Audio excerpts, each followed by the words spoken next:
I've been thinking a lot about this channel and what I want to do with it, and I think what I want to do is make this a place where you can find alternative ideas to things that you may use in the outdoor world, in the gun carrying world, and really actually just anything I come up with. I'm always open to suggestions too of ideas for what to do. So today's project is about belts. I have a question for you. How many of you have a belt that looks something like this? It's one of these, it's a Dickies brand, so it's brown on one side, black on the other side, and you do the little twist thing to get it to choose the color. How many of you have a belt like this? If you have a belt like this, how many of you have a belt, that same belt has done something like that? It's torn up, it's broken up. Why has it done that? I'll tell you if you look at it. It tells you right here why it did that. Because this belt was made out of genuine leather on bonded leather.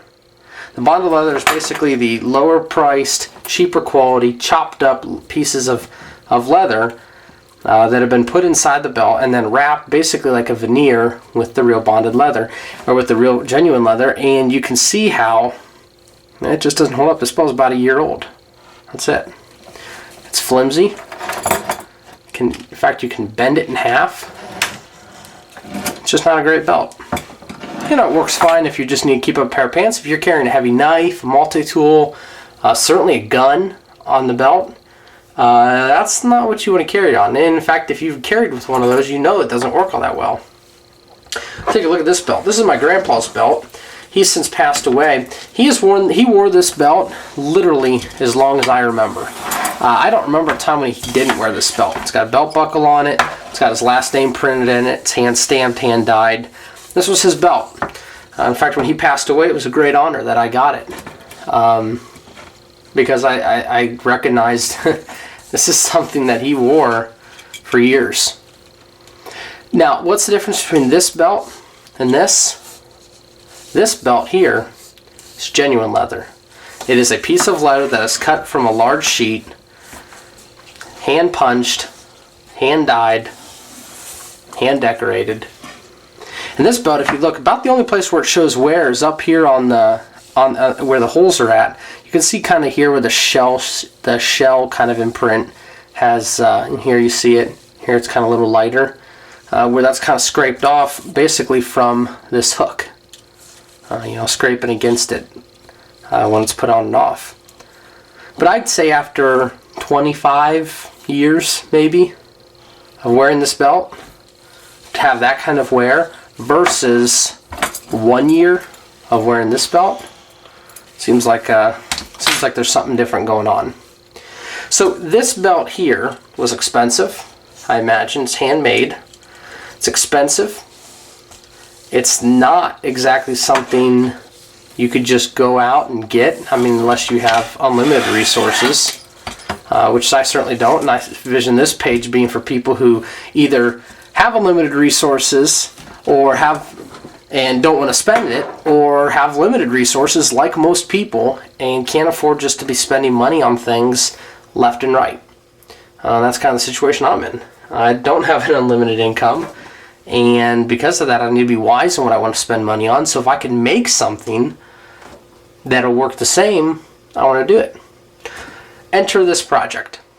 So this project is about how to make a belt. And really, maybe that's not the greatest title because it's not quite making a belt so much as it is kind of using a belt that's already made.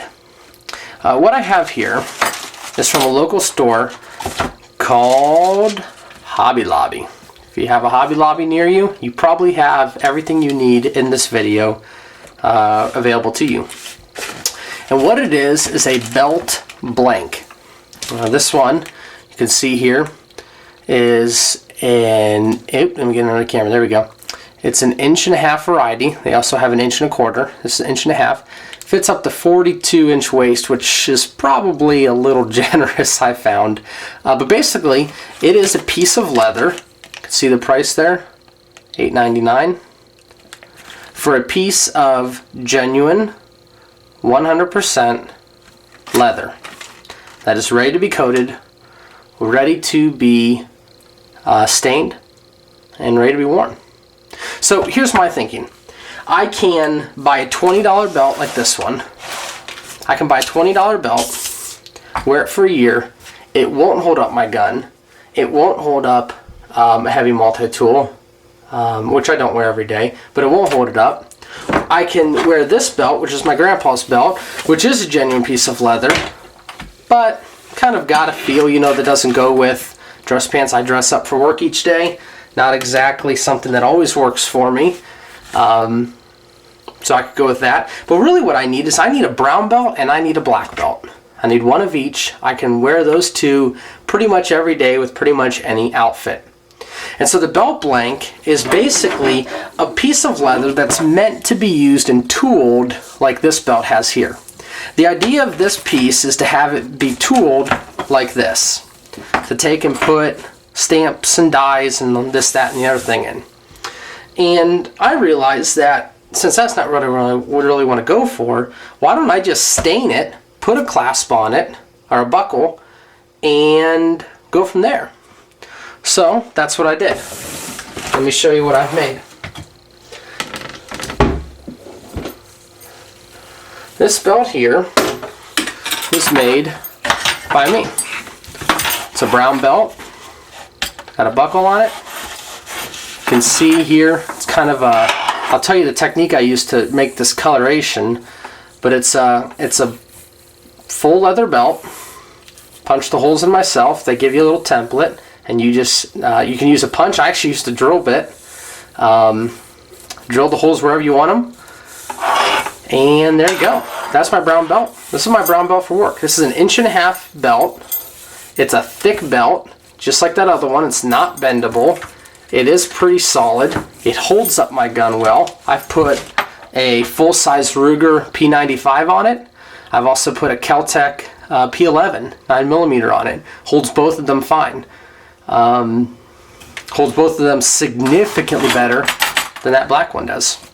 So what I wanted to show you today, what I did with this is I got the belt, got the buckle. I've got the buckle and the belt. I've got a receipt here. Cost me $11.72.